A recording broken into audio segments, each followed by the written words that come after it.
What is up? It's me, the ALE Prince, with a rebooking video, one that people have been requesting. People have been requesting for rebookings anyway, so I decided to do one very fun, and that is a rebooking of WrestleMania 31. Now, WrestleMania 31 is popular for being one of the worst built WrestleManias, but also one of the best actual WrestleMania shows, mainly for its big ending and the fact that we had a lot of great matches coming out of it. So it was a weird show, and the fact that the buy rate was actually better than 31.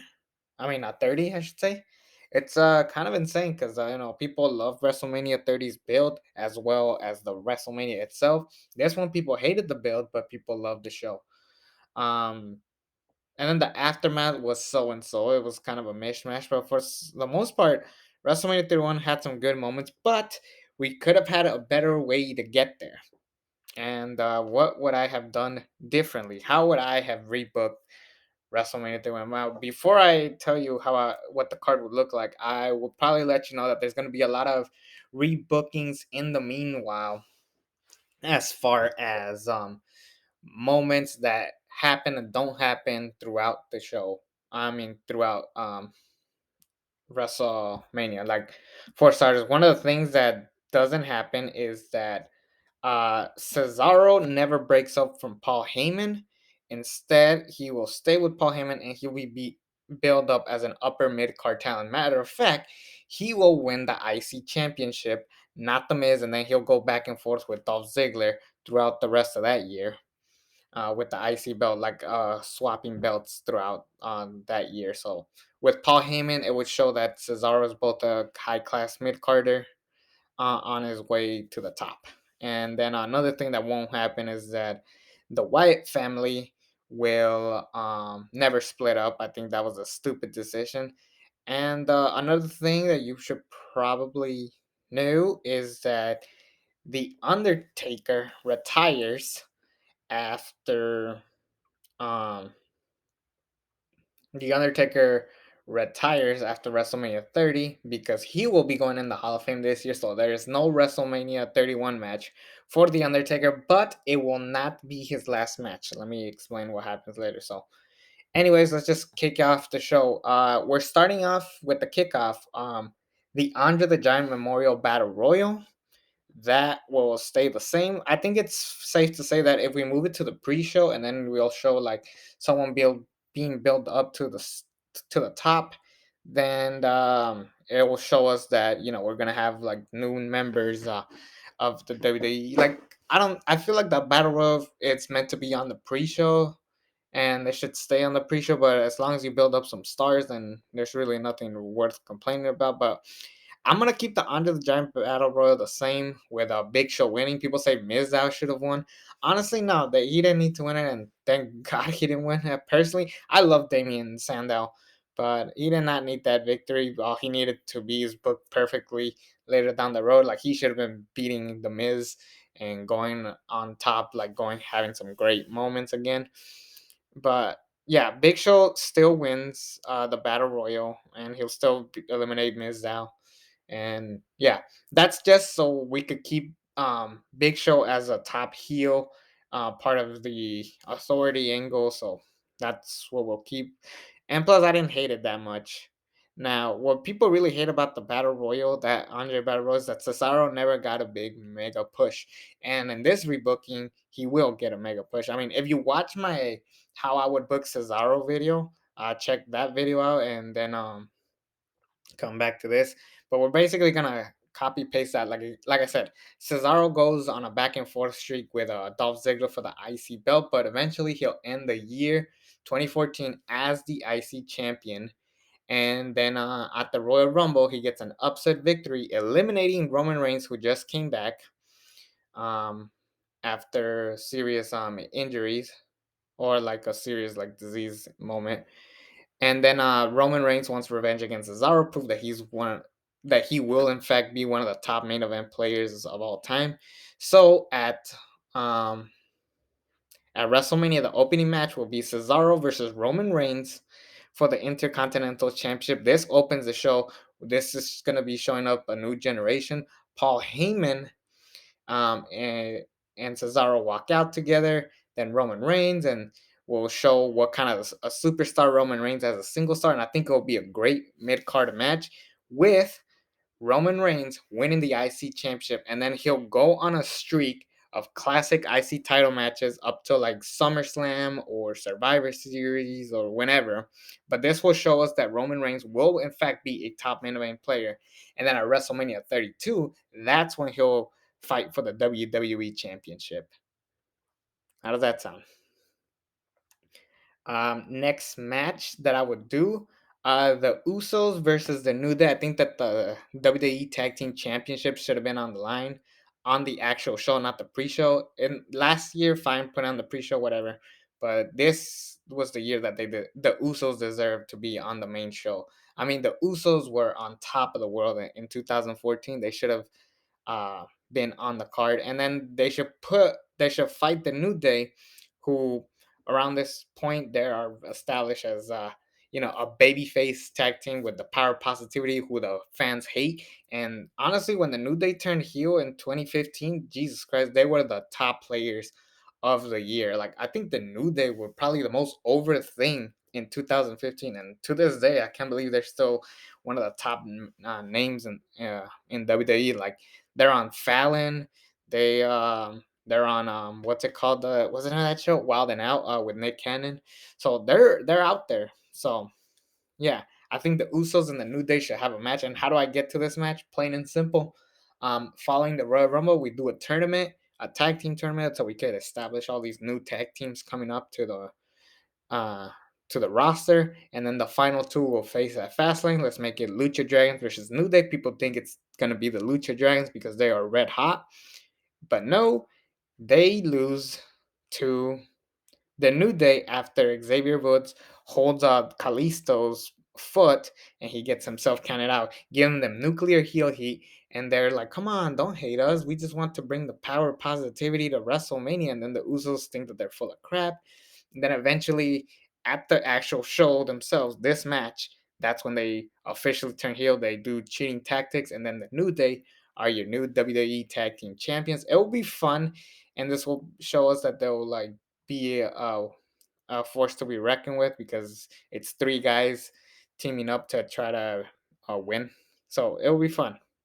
And plus, people love the New Day now. I can't believe. Remember how awful they were in the beginning, and then they get over when they win the belt. So I mean, I feel like I know what I'm doing here. Um, Third match, Seth Rollins versus Randy Orton. We keep this the exact same way. The only thing I would change is the build-up. Once Randy Orton comes back, he is on a tear. He's not like, oh, we'll be friends, we'll be buddies. Like, no. Randy Orton is on a tear. Hell, he beats the crap out of Kane. He beats the crap out of J&J Security. And then eventually at WrestleMania itself, it is just Seth and Orton one on one. And then we get that infamous curb stomp reverse into an RKO. So we'll keep all of that. Yeah, this was a great match. So I keep everything the same. Triple H and Sting. Now, people hated this match, but I'm going to keep this match on the show. It was a good match, but of course it got ruined with the finish. And it also got ruined with the story going into it. They wanted to do a WCW versus WWE invasion. No. He talks about how Sting wants the authority gone because he hates these corporate McMahons always like destroying people's careers. Like he looks at the legends that have been there for who have wanted to come in and be ruined by the corporate people, such as guys like Goldberg, DDP, guys like that should be that should have been on the top. And then he'll even say like, "Can you believe that Ric Flair, the guy that they so called love, never headlined WrestleMania?" And Sting talks about how he is not here to sign no contract. He just wants one match against Triple H, the authority figure, the typical corporate guy, just to prove that he doesn't need them. Like he just wants to prove that he is in fact the best. So that's pretty much all the feud should have been. Sting wanted to prove himself to the WWE by taking out the McMahon's baby Triple H, or take out a McMahon. And then we keep the match the same with the NWO and DX invading. The only thing I would change is the finish where Sting beats Triple H. He gets his big moment. The next night on Raw, he talks about how he's going to be going into the Hall of Fame. And then Gong Undertaker, WWE Hall of Famer Undertaker, comes out and he announces that he wants one more match because after the streak, he was never the same and he wants to fight Sting. So we're basically doing the Rock Cena story again, but this time with Sting. So Sting, Taker, WrestleMania 32. Let's go. And then over time they filled it up. They have promos. They even announced that it will be Hell in a Cell. It will be great. But Taker and Sting will have a farewell match at WrestleMania 32, and that will actually be Undertaker's last match. Not all those other matches. So it would say goodbye to the Boneyard match. It would say goodbye to Reigns and Taker, Taker and Goldberg, DX, and the Brothers of Distraction. So this would be a better send off to the Undertaker and Sting. So what do you guys think of that? Next match, fifth match on the show, Bella Twins versus AJ Lee and Paige. Keep it the exact same way. We need filler matches to just rest the crowd up. We don't need to have all these spectacle matches. Like next night on Raw, they have like a big 8 women tag team match, which was epic and great. We'll do that there. But yeah, this was just gonna be a match to show us that just to rest the crowd up. Next match, the Wyatt family, who never split up, Bray, Luke, Eric Rowan, versus Dean Ambrose, Dolph Ziggler, and Ryback. Dean Ambrose wants revenge after being screwed over by Bray Wyatt and the family. Um, um, Dolph Ziggler, who's kind of directionless, and basically all of these members are playing shenanigans with the Wyatt fam. The Wyatt family's playing shenanigans with these 3 individuals, and all 3 of them want to team up to get revenge against the Wyatt family, and of course they win. Ambrose, Ziggler, Ryback win by pinning either Eric Rowan or Luke Harper. Who cares? But just don't pin Bray Wyatt because then that will show weakness. Hell, if they pin Luke Harper and then after the match, the Wyatts or Bray and Eric Rowan attack Luke Harper, then Luke Harper can go out of his way to be a single star because that's what they want. And then they could do Bray Wyatt, Eric Rowan, and Braun Strowman, the new Wyatt family, down the road. What do you guys think of that? And then the semi main event, or yeah, the second to last match is Rusev versus Cena. Plain and simple. Rusev is his unstoppable beast. He has beating everybody, and now he wants John Cena. John Cena doesn't need the US belt, but he needs to prove that he himself can beat Rusev because that Fastlane match still happens. So John Cena wants that match. And yeah, Cena wins, and then we do the whole US Open Challenge. Honestly, John Cena was one of the greatest US champions of all time. So why can't we just keep that? And then Rusev, unfortunately, would go the way he goes. But then the main event, you guys all predicted. I mean, pretty much it's in the thumbnail. Brock Lesnar, Daniel Bryan, WWE Championship. Daniel Bryan wins the Royal Rumble, goes the distance. He's probably like at number 7 or 8. He goes the distance. Um, and then he wins the Royal Rumble. So then it's Brock Lesnar versus Daniel Bryan. Daniel Bryan talks about how he was screwed. He was injured. He didn't need to be in the Royal Rumble match, but the authority made him. So that's what exactly he'll do. Okay, fine. He'll enter the Royal Rumble and win. And the rest is history. Brock Lesnar talks about how he's worthless. And we could even do that shtick of like Daniel Bryan being like, yeah, I get injured. I can't defend the belt, but they'll give it to a part timer who won't show up and only come whenever he feels like it. So that could be the perfect storyline there. And then pretty much we'll do the Survivor Series 2018 match, and where like Danny Bryan has to play shenanigans to try to win. He has to go a little harder. Like he might have to cheat to win. Like he has to low blow Brock while the ref's not looking, and then do the running knee just to try to win, but he fails and stuff like that. Eventually, both of them are knocked down, and then Seth Rollins comes out, cashes in the middle of the match. It looks like he's gonna pin Brock Lesnar. He fails to do so. Brock Lesnar goes for an F5. Daniel Bryan hits another running knee. Brock Lesnar falls out of the ring. Uh, Curb stomp to Daniel Bryan. Seth Rollins pins Daniel Bryan, and now Seth Rollins is your new WWE champion. And this is gonna be the right direction where Seth Rollins gets the actual heel heat that he deserved, because the only reason why people cheered Seth Rollins cashing in is because they didn't want Roman Reigns to be at the top, at least not yet.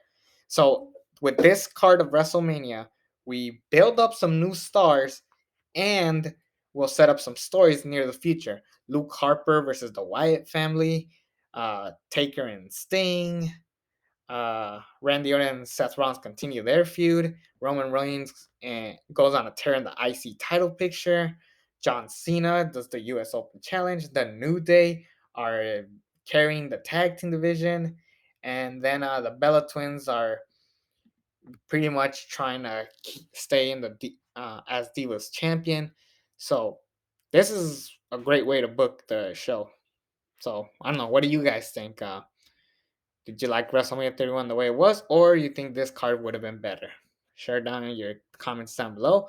It's me, the ALE Double X Prince. Subscribe to this channel if you haven't already. And until then, I'm out.